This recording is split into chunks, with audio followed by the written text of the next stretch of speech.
My bottlegourd plants are thriving.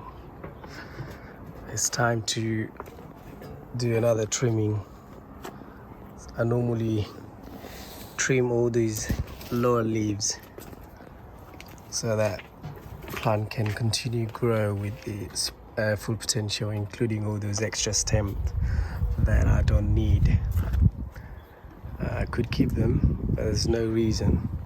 For example, this one, see this one taking energy from plants. I just need to trim it off so that the plant can focus into climbing and growing and producing more fruits at the end.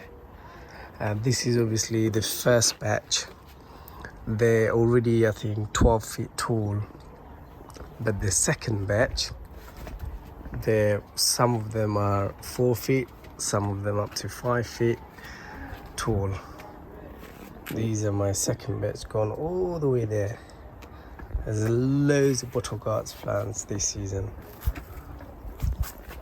This is how I care. Every individual has their own technique, but this is the best technique for me.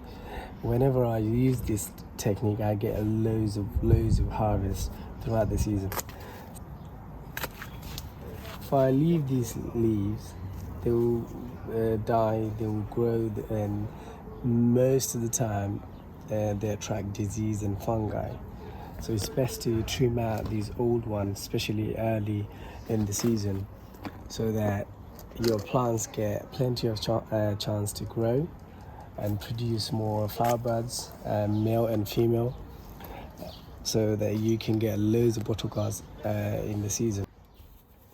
And also another thing I wanted to highlight, if you see there's loads of dust or spider mite or other stuff in the leaves, it's better to spray mist in the leaves every other day or at least a couple of times a week, so that you clear out all those dust from those leaves, and it's better for the plants.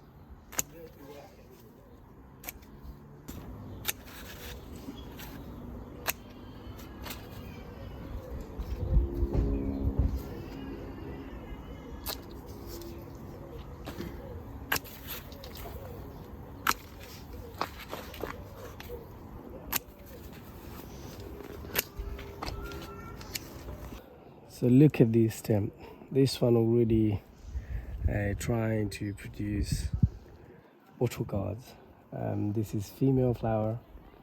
It's not yet bloom. Once it blooms, it need male flowers to pollinate.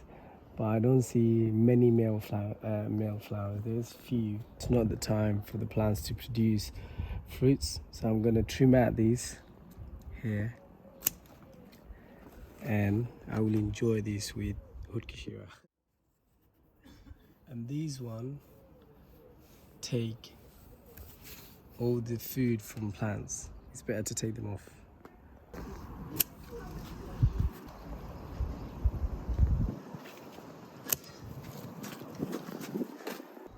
So many people will say, oh, you're cutting out all these branches, you're going to have less bottlegourds. That's not true. It will depend on the time of the year, depend how old your plant is, and how many months left for your plants until plants will die out. So I have plenty of time. I have July, August, September. The plant will continue to produce bottlegourds. So there's no reason. And once you get the female flowers, they only take a couple of weeks to grow full-grown bottlegourds, so you don't need plenty of time for them to grow, unless you want to keep bottlegourds for seed, for next season. I'm not going to keep. I got plenty of seeds for myself. I'm not going to keep them from early stage for seeds. So it's better to cut them to get loads of bottlegourds at the end.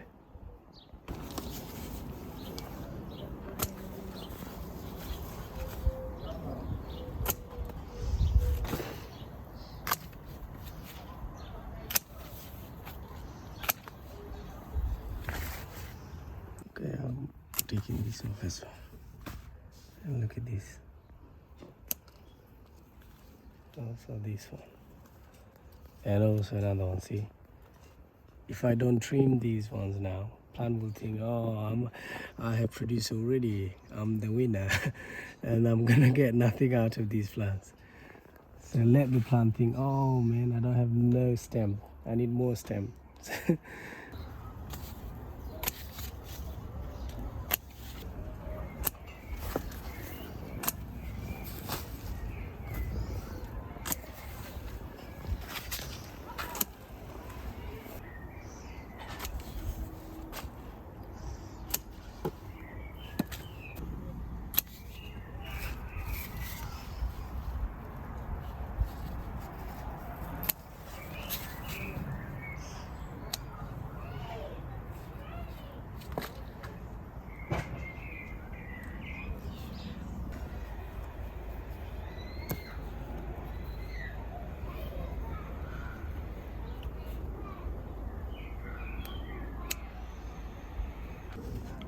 After trimming, this is how they look. No leaves at the bottoms, but there's plenty of leaves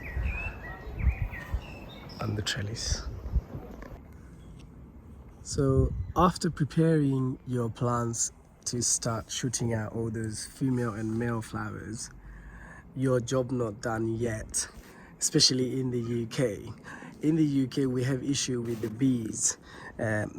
There's not many bees to pollinate, especially in the evening time when bottlegourd flowers normally bloom or open up, so that can pollinate male flower. This is a male flower, and this is a female flower. They both need to be touching each other to sort of get the natural process starting. So how does these things happen? The pollen, so normally honeybees will sit here and get all the pollens from here, and then we'll go to the female side of the flower and also try to spread and take the pollens out from that, so they get mixed up. In nature it works and you get fruits from that. Because we have issue in the UK with the honeybees coming out in the evening, it's better you do hand pollination. And they will always, if you have a healthy plant, healthy bottlegourd plants, you will always have every evening from end of June or middle of June throughout the season, loads and loads of bottlegourds, male and female flowers bloom. For example, this one I have already bloomed today, and this one and this one from the same plant but different stem will bloom tomorrow. I'll keep an eye on them once they bloom, and I also hand pollinate. Now I'm going to show you how I keep my bottlegourd in the plant healthy and how they grow so fast and so quick after pollination. And because I keep an eye on them, I hand pollinate, so I get loads and loads of bottlegourd at the end. This is the process I do every year. Now I'm going to show you how I hand pollinate. So this is a male flower. It's a male side, and it got loads of pollen inside. See these? Without these, you will not have bottlegourd. So this is the female flower end, and I'm gonna the head, in the top of the head, both top touching each other, getting all the pollen, and it get pollinated. But instead of honeybees doing these things for me, I'm doing it for myself, so that I guarantee this one grows and become a larger bottlegourd, so I can harvest and eat and enjoy my bottlegourd. Also keep that in mind. For you to harvest this bottlegourd I've just pollinated, to grow this one within 10 or 15 days, larger bottlegourd, so you can harvest and eat without any competition. See that one, in the same stem, there is another bottlegourd that not yet bloom. This one, I'm gonna get rid of these. I don't need these. I don't need two bottlegourd in the same stem, so they will compete for the nutrient, compete for the food, and none of them will sort of grow with their full potential. So I'm going to keep this one, which is the first flower, and the female flower. I'm going to get rid of that female flower that not yet sort of bloomed or opened up. And also in same bottlegourd plant, this is the one that I've just pollinated, this stem, and I have another stem here coming out, See that? I'm gonna keep one. I will cut this. I will keep this one with this one. They both will sort of bloom at the same time. So I have each stem coming out. I'll have bottlegourd. From a single plant, you'll have loads of stem and loads of bottlegourd trying to bloom, trying to survive, and they compete with each other. So if you get rid of those ones, the second one manually, you get higher chance of getting yield, higher chance of getting loads of bottlegourds from a single plant. So now I'm gonna sacrifice this one, this female bottlegourd. So I don't need this. If I kept these, it will bloom tomorrow, but it will not gonna grow with its full potential. They will compete with each other. So it's better to get rid of them. If you don't get rid of them, you will not be happy with both of them. So you just have to sacrifice one to get the better result. I have another one here. That's the male part. This one will go to this one. This female flower look different the previous one because they are two different variety.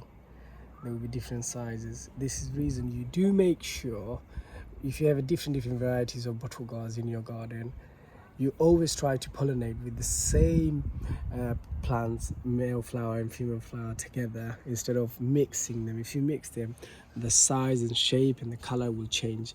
So it's always best to keep in mind that, oh, I have female flower, I need to get the same male flower from the same plant. If you don't have a male flower, just leave as it is. It might not survive because the pollination issue, but it's nothing you can do. It's the nature that didn't work in your favor. I have another variety here from a different plant. So I've shown you two variety previously, and this is the third variety. This one very tiny bottlegourd female flower I have here. I've taken the male flower from the same plant and hand pollinating the female flower with the same plant male flower. Hopefully all of these will survive. Now this one, I've done it yesterday. Now it's just a waiting game for them to grow. It normally takes 10 to 15 days to grow with its full size. Some people keep it longer, some people keep it shorter. It will depend on what kind of taste you want to get, mature or non-mature. There is a different taste. Thank you so much and stay tuned. Do make sure you subscribe, like and share. More videos coming soon in terms of gardening tips and tricks. Bye.